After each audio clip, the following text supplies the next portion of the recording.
23년 1월 4일 더 퍼스트 슬램덩크. 174! 2월 15일 앤트맨과 와스프 퀀텀 매니아. 3월 8일 스즈메의 문단속. 君はなぜ 4월 12일 존윅 4.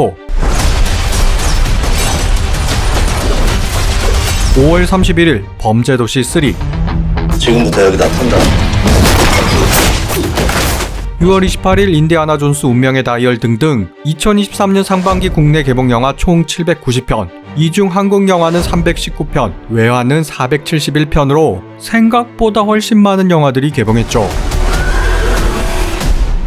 Yeah, not really. 그럼 우리는 이 많은 개봉작들 중 얼마나 많은 영화들을 보고 또 얼마나 만족했을까요? 나아가 현재 영화 시장은 침체기로 볼 수 있을 만큼 어렵다 하고, 또 극장 티켓 가격도 껑충 뛰어 사람들이 많이 찾지 않는다 하는데, 그럼 극장 수익은 예전과 비교해 얼마나 줄었을까요? 그래서 정리해보았습니다. 역병 유행 이전과 비교해 극장 수익과 관객은 얼마나 줄어들었고 또 얼마나 회복했는지, 그리고 2023년 상반기에는 어떤 영화들이 흥행했고 어떤 영화들이 망했는지, 이름하여 사라진 천만의 시대, 지금 바로 시작해보겠습니다. 앞장서. 아, 너 같이 안 가면 또 맞아. 그래요? 빨리 가요.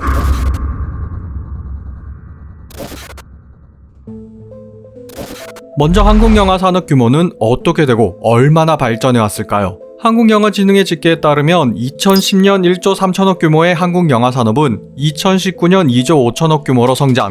그러니까 연평균 10% 내외의 꾸준한 성장률을 보이며 10년 사이 약 2배 규모로 커졌으며, 그 결과 세계 최대인 북미 시장 114억 달러, 중국 93억 달러, 일본 24억 달러에 이은 세계 4위 16억 달러의 빅마켓이 되었죠. 너 잘했어. 계속 그런 식으로 생각해내. 알겠어? 거기다 더욱 놀라운 점은 북미 3억 7,700만, 중국 14억 2,500만, 일본 1억 2,300만에 비하면 우리나라는 겨우 5,100만 명으로, 즉 인구수 대비 영화에 가장 진심이며 가장 많은 돈을 쓰는 나라라는 것을 알 수 있습니다.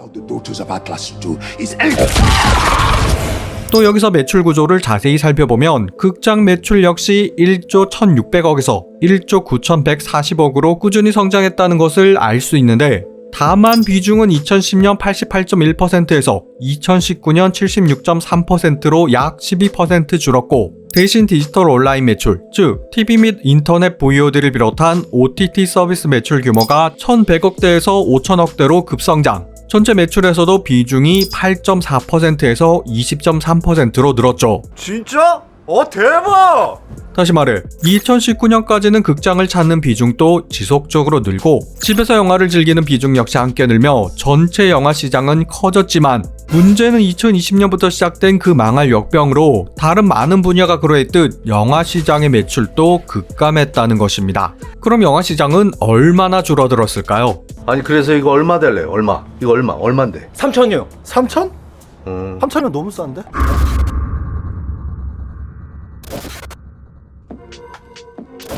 (2020년) 영화 산업 전체 매출은 1조 537억으로 마이너스 58% 역성장했으며, 특히 극장 1인당 관람 횟수가 2019년 4.37회에서 2020년 1.15회로 줄어들며, 극장 매출은 전년도 1조 9,140억 원에서 5,104억 원으로 급감, 무려 마이너스 73.3%를 기록했기에 말 그대로 코로나의 직격탄을 맞았죠. on the ground. 물론 이는 우리뿐 아니라 전 세계 모든 주요 시장 대부분 마이너스 60%에서 80%대의 역성장을 했기에 상황은 비슷. 그리고 이런 침체 상황은 2021년에도 이어졌고, 그래도 2022년에는 다시 1조 1,602억으로 전년 대비 무려 98.5%나 증가하긴 하나, 이 역시도 2019년 피크 때의 1조 9,140억 원에 비교하면 마이너스 39.4% 수준, 아직 완전히 회복하지 못했습니다. 그럼 2023년 상반기는 어땠을까요?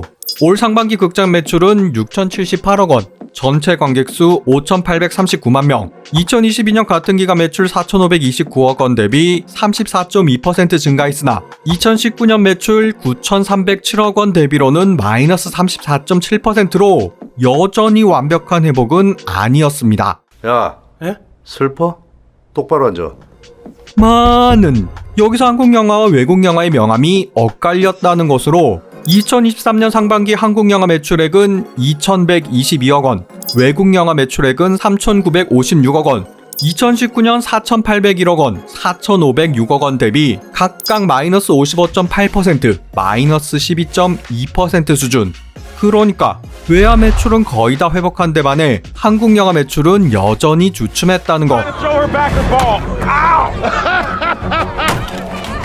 그리고 또 하나 재미있는 변화는 아이맥스나 4D 등 특수 상영 매출이 무려 790억 원으로 아직 전체 매출에서 차지하는 비중이 13%이고 관객 수 역시 8.7%이지만 2013년 이후 최고 기록으로 크게 증가했다는 것. 아, 씨발 역시 우리 큰형님. 미쳤어?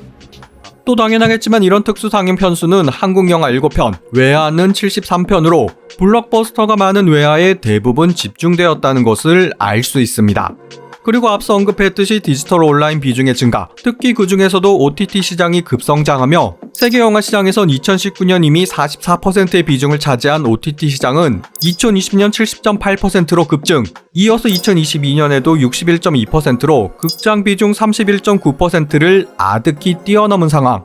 국내도 마찬가지. 2019년 6억 8,200만 달러, 하나 약 9천억 규모의 OTT 시장은 2022년 11억 4천만 달러, 약 1조 5천억으로 크게 성장. 이미 2020년부터 극장 수익을 넘어선 것은 물론 2022년 극장 수익보다 더 많은 비중을 차지하게 되었고, 이런 상황은 앞으로도 지속될 것으로 보이죠. Maybe.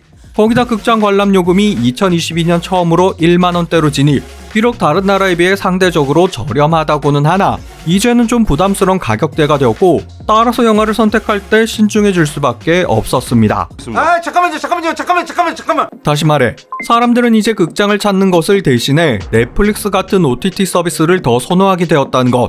그리고 극장을 가더라도 미리 정보를 얻어 옥석을 골라내거나 아니면 마동석이나 톰 크루즈, 크리스토퍼 놀란 등 믿을 수 있는 배우나 감독들의 영화를 선택한다는 것.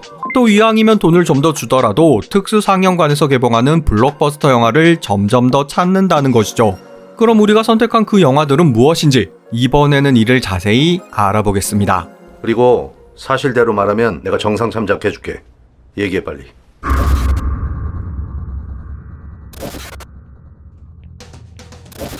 (2023년) 상반기 최고 흥행작은 바로 마동석 유니버스의 세 번째 영화 범죄도시 3편이었죠. 오빠 하지마. 선수가 일반인 때리면 안 돼. 아, 너 그러다 혼난다. 아이씨. 범죄도시 3편은 관객수 1068만, 매출액 역시 1046억 원을 기록, 상반기 1등을 차지했으며 잘 나왔어요.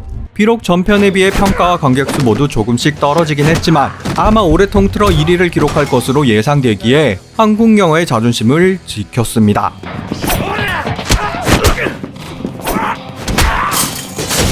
많은 범죄도시를 제외하면 10위권 안에 한국 영화는 겨우 174만 관객으로 9위를 차지한 교섭이 유일. 탈레반과 대면 협상을 하게 해주십시오.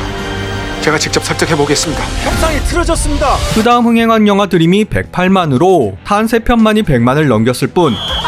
축구를 하는 건지 태권을 하는 건지 잘 모르실 수 있겠지만 축구하는 거 맞고요. 그 밖에 대회비 75만, 리바운드 69만, 귀공자 68만, 유령 66만 등이 30위권 안에 들며 겨우 명맥만 유지했기에 정말 처참한 성적이었다 할 수 있죠. 어이씨, 이거 뭐야? 아씨, 완전 개판 났네 진짜. 물론 하반기 7월에 개봉한 유승환 감독의 밀수가 497만을 넘었고, 별거 없던데? 8월에 개봉한 이병헌 주연의 콘크리트 유토피아 역시 333만을 기록 중에 있지만 둘 모두 200억이 넘는 제작비를 생각하면 손익분기점은 최소 400만 관객으로 따라서 기대했던 것보다는 좀 저조한 성적. 또 물론 아직 김한민 감독의 이순신 3부작 중 마지막 노량 죽음의 바다가 남아있다고는 하나 이 역시 1000만을 넘긴다는 보장은 글쎄요, 뚜껑을 열어봐야 알겠지만 쉽지만은 않을 듯합니다.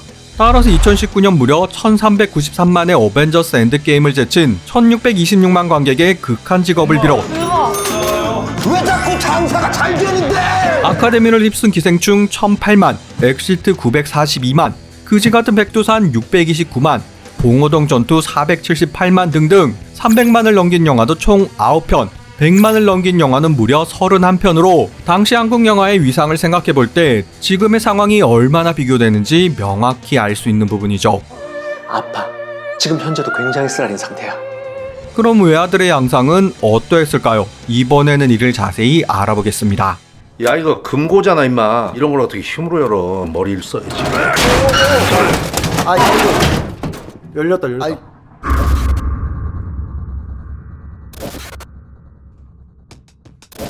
앞서 2023년 외화 매출은 피크였던 2019년의 88% 수준으로 많이 따라잡았다 했으나 여기서도 자세히 들여다보면 꽤 큰 변화가 있었다는 것을 알 수 있는데 그건 바로 헐리우드 영화의 전반적 약세라는 것이죠.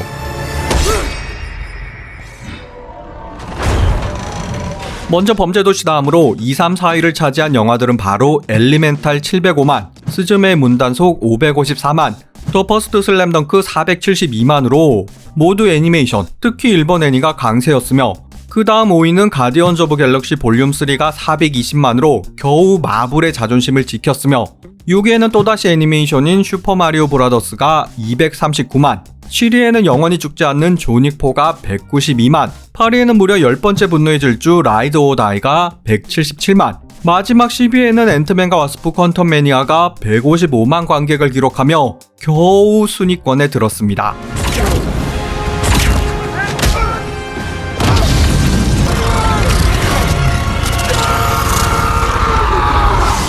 그 밖에도 스파이더맨 어크로스 더 유니버스 91만, 인디아나 존스 운명의 다이얼 86만, 장화시는 고양이 끝내주는 모험 83만, 트랜스포머 비스트의 서막 76만, 전 세계인의 뒤통수를 친 인어공주 실사 꼴랑 64만, DC 확장 유니버스의 마지막 플래시도 꼴랑 63만으로 애니메이션을 제외하면 한국 영화나 헐리우드나 도찐 개찐, 아니 어쩌면 그보다 더 처참했다 할 수 있습니다. 왜냐면 정말 망할 수 없는 캐릭터인 그 인어공주로 세계적인 똥을 싼 것도 그렇고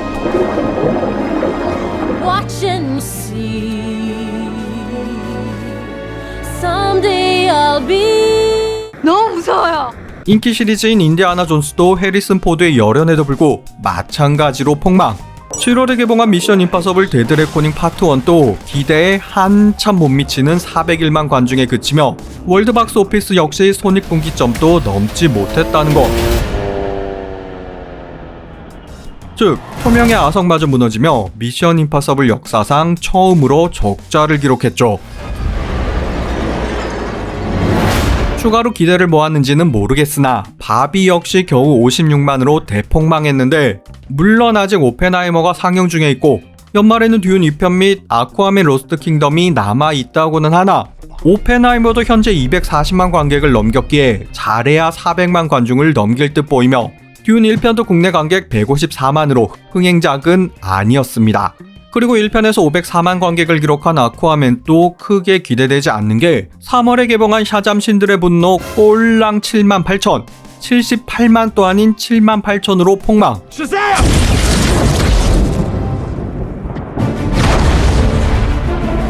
DC 인기 캐릭터 플래시도 63만으로 자멸. 결국 DCU 리부트 첫 타자인 블루비틀이 국내 개봉 취소라는 수모까지 겪으며 DC 영화들에 대한 민심이 너무 흉흉하기에 아쿠아맨 역시나 큰 성공은커녕 망하지 않으면 다행이란 생각마저 들 정도죠. 좋댔네 씨발.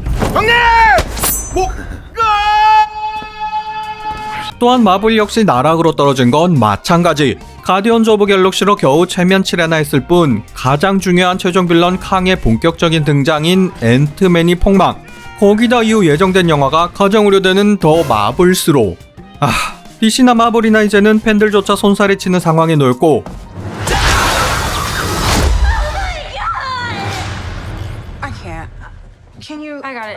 여기에 미 작가 및 배우 조합의 동반 파업 사태에 따른 제작 지연까지 헐리우드는 그 어느 때보다 암울한 시기를 보내고 있죠. 그러니까 극장을 가도 그렇게 땡기는 영화가 없다는 것. 이러면 완전히 나가린다. 따라서 오늘의 결론. 요즘은 마스크 걸도 그렇고 드라마가 더 재밌던데 드라마 뽀개기로 갈아타야 하나? 여기까지 머프무비였습니다. 이 새끼가 여기 있었네. 이런 씨발.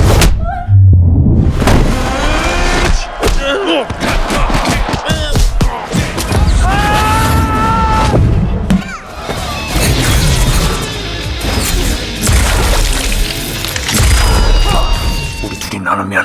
아, 야야야. 5대5 얘기는 꺼내지도 마. 어차피 내가 오잖아. 찌른다. 위험해. 너 말이야.